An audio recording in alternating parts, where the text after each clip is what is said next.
Bonjour, bonsoir, bienvenue dans votre podcast en sciences humaines. Aujourd'hui, nous allons faire de la géographie. Nous allons parler de la naissance, de la croissance et de la mort des villes. Donc, mon propos va concerner des villes qu'on dit spontanées, c'est-à-dire qu'elles se sont créées toutes seules. On n'est pas arrivé comme des villes comme Washington ou Brasilia, où on a dit tiens, il y a un site, on va mettre une ville, on va tout prévoir. Non, ces villes se sont construites un petit peu au petit bonheur la chance. Il n'y a pas eu vraiment de décision politique qui les a structurées. Donc, dans un premier temps, nous allons parler de la naissance. Après, nous parlerons de la croissance. Et enfin, nous finirons par le sujet tout aussi joyeux de la mort des villes. Alors, concernant les villes, il faut déjà un site qui bénéficie davantage de la nature. Je vais prendre une citation de Vidal-Lablache qui disait que la nature prépare le site, l'homme l'organise pour ses désirs et ses besoins. C'est un des pères de la géographie française. Alors on va trouver des sites qui vont être propices pour monter une ville ou un village. On va dire une ville comme ça sera plus clair. Il y a des sites, honnêtement, la nature fournit tout ce qu'il faut pour que l'homme soit heureux. Pas que l'homme, des fois, pas que la nature, il y a l'homme aussi. C'est le dernier exemple, parce que je vais vous donner 4 exemples. On a la colline, très bien pour se défendre, parce qu'on a une vision assez périphérique. Souvent c'est rocheux, donc il y a l'avantage, c'est-à-dire que les terres fertiles, tu les gardes pour les champs, puis la terre rocheuse où tu peux rien faire pousser dessus, tu fais pousser ta ville. En plus ça peut être bien s'il y a de la roche, il y a peut-être de quoi faire de la caillasse, de quoi construire.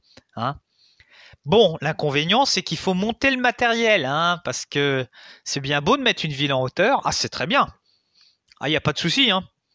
Le seul défaut que ça a, c'est qu'il faut monter le matériel. Et toutes les civilisations n'ont pas eu leur roue en même temps, et toutes les civilisations n'ont pas été avancées aussi techniquement les unes par rapport aux autres.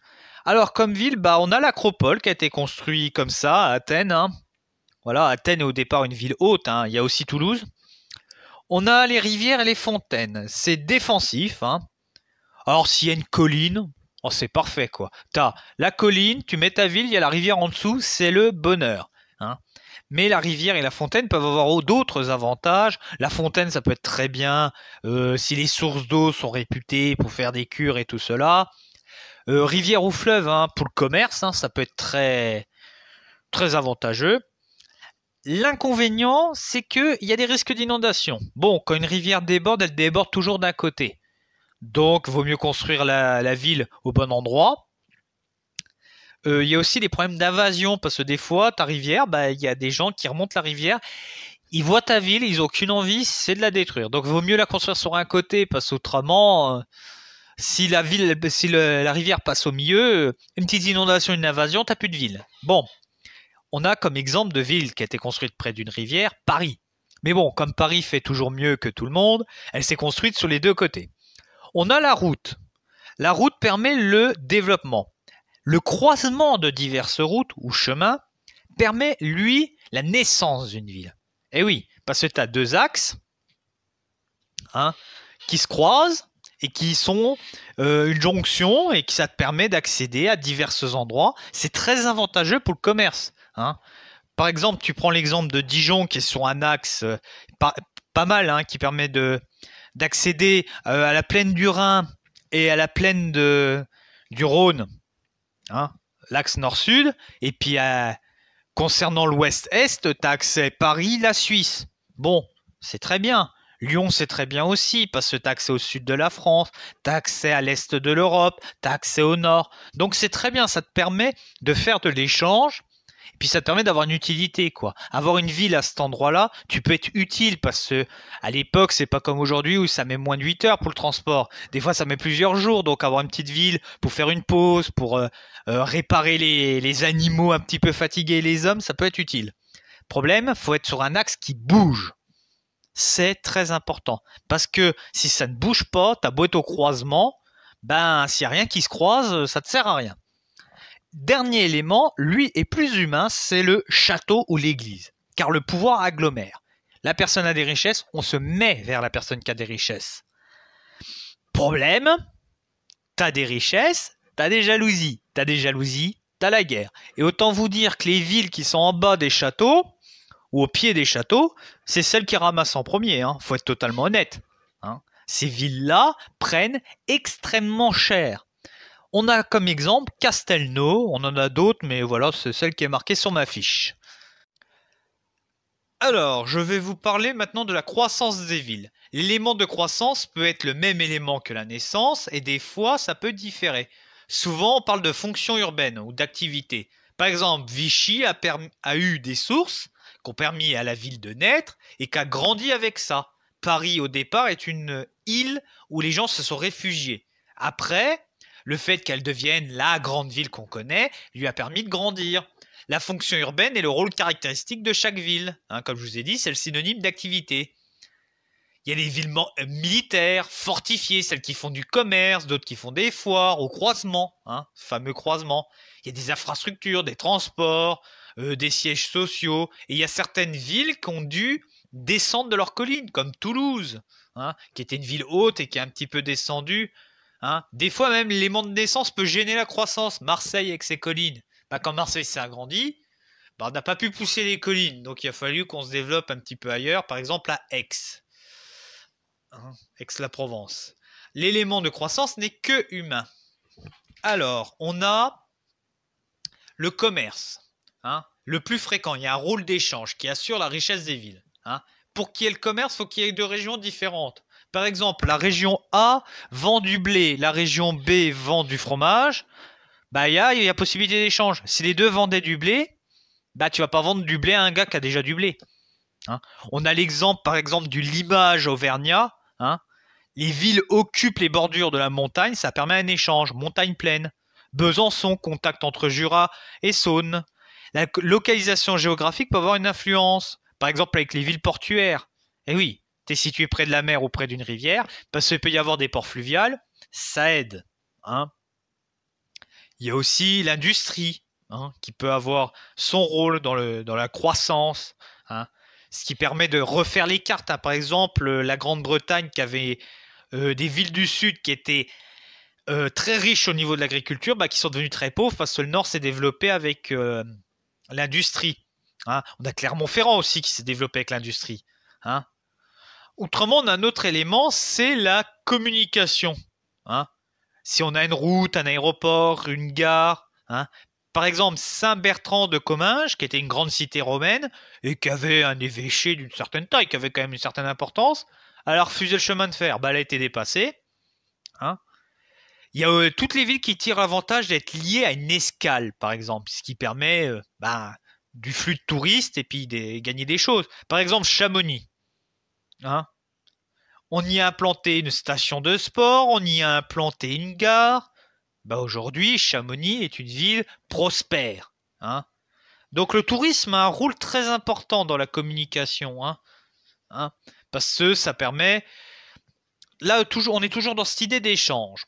On a aussi le politique qui joue un rôle très important. La carte des plus grandes villes en Europe sont la majorité du temps des capitales. Bon, on a Madrid qui est plus petit que Barcelone, mais Barcelone est une ancienne capitale. Hein, faut pas oublier. Puis souvent, les capitales, surtout dans les pays fédéraux, c'est un choix particulier pour éviter les concurrences. Hein. Hein. Donc la capitale, c'est la ville qui est à la tête d'un territoire. En gros, Dijon est une capitale. Capitale régionale, capitale départementale. Paris est capitale du pays. Voilà, bon, on va être honnête. C'est là où les décisions sont prises. Bon, après, il est vite fait d'être capitale de quelque chose. Hein. Mais le fait qu'on ait soit une capitale, ça nous permet un urbanisme, une architecture, une densité de monuments. En effet, c'est dans les capitales qu'on met en avant les grands exploits, les grandes choses, hein, qui se sont passées dans le coin. Hein. Et ça a aussi un rôle touristique. Et là, on retombe sur ce que je vous ai dit là tout de suite. Hein. Le tourisme attire. Hein. On a aussi les pôles universitaires qui ont un grand rôle. En effet, elles attirent une jeunesse, elles attirent des emplois, elles attirent beaucoup de richesses, hein, surtout si l'université est extrêmement prestigieuse. Pour finir cette vidéo, on va finir par la fin des villes en parlant de leur mort. Il y a plein d'exemples dans le monde. Alors on a la mort douce au départ. hein. C'est-à-dire l'élément de croissance disparaît. En gros, tu as une usine qui te permet d'avoir du travail, de l'argent et tout ça. Cette usine ferme, pardon. Bah, la ville va en souffrir. On a les villes portuaires qui s'ensablent, comme Aigues-Mortes, qui avait un port prévu pour les croisades. Bah, plus de croisades, plus de port, bah, ça dépérit, ça redevient une simple bourgade. Les villes du sud du Royaume-Uni, avec les transformations économiques du 19e siècle, avec l'industrialisation.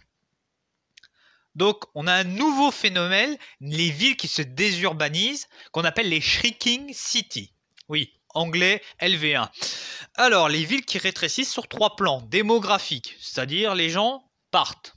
Économique, les activités économiques partent. Et socialement, ben, chômage, misère, ben après, ça a vite fait de partir en cacahuète. Même s'il ne faut pas être dans le cliché, ah, c'est parce que les gens sont pauvres qu'ils se comportent mal. Non, non, il y a des phénomènes, c'est bien plus complexe. Hein. Par exemple, on a des villes en Amérique qui ont vraiment pris cher, comme Baltimore, Cincinnati et Philadelphie, qui ont perdu 20% de leur population. Cleveland, Pittsburgh, Buffalo, Détroit, 30%. Saint-Louis s'est vidé de la moitié de ses habitants. Hein. On a aussi des villes allemandes. Alors, on ne trouve pas encore trop ce phénomène en France, mais vous inquiétez pas, je pense qu'on va pas tarder à en avoir. Il y a aussi la mort naturelle. En gros, un tremblement de terre, un volcan, une inondation. Merci, au revoir, il n'y a plus de ville. Hein. Des fois, on reconstruit, hein, comme San Francisco, qui s'est quand même pris 2 beaux tremblements de terre dans le XXe siècle et qui est toujours debout. Mais voilà, quoi. Il y a d'autres villes, bah, comme Pompéi, bah, on peut plus rien faire pour elles.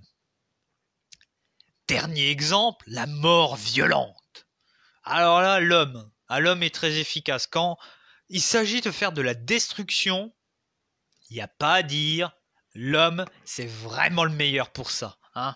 Alors, on a Babylone, Thalès, Thébès, on a les Vikings. Le nombre de villes qu'ils ont ravagées, les gars, ils y allaient. Carthage qui s'est fait détruire par les Romains. Dresde, en Allemagne. Hein, détruite par les bombardements alliés. Le Havre, Hiroshima, Nagasaki. Ah là, Hiroshima et Nagasaki, 2 bombes atomiques, merci, au revoir, il n'y a plus de ville. Hein. Là, il n'y a plus de questions d'économie, de commerce, de politique, il n'y a plus rien. Il y a Tchernobyl aussi en Ukraine, qui est aujourd'hui une ville fantôme. Faudra aussi penser hein, aux villes qu'on a détruites au moment de les décolonisations, les capitales Inca, Maya, Aztèques, la Kumasi dans la Confédération Ashanti. Beaucoup de villes qui ont été détruites par l'homme pour des raisons de guerre. Hein. Très peu d'incidents techniques. Hein. On le voit bien, il n'y a que Tchernobyl dans ma liste. C'est peu à cause d'incidents techniques. Après, il y a dû en avoir, quoi, comme la ville de Seveso qui n'a pas dû trop supporter quand l'usine a explosé. Mais voilà, c'est surtout la guerre qui est véritablement le moteur de la destruction de la ville. En conclusion, les villes dites spontanées ont divers éléments de croissance, hein, la colline, la rivière, la route, le château, qui chacune ont des avantages et des inconvénients, hein, même si le mieux c'est de les combiner. Ces éléments peuvent aider à la croissance de la ville, mais des fois ça peut se diversifier. Hein. On a le commerce, la communication et la politique qui ont une importance essentielle dans l'évolution des villes. Enfin, malheureusement, les villes sont des fois comme les gens, elles arrivent à décéder. Il y a plusieurs types de morts. Il y a la mort douce, où la ville s'endort progressivement. Il y a la mort naturelle, où le site se rebelle littéralement contre l'humain. Et enfin, des fois, c'est l'humain qui se rebelle contre l'humain. Et la mort violente vient terrasser la ville, enlever la vie à la ville et aux gens à l'intérieur. J'espère que cette vidéo vous a plu. Si elle vous a plu, abonnez-vous, partagez, faites de la pub pour la chaîne. Ciao!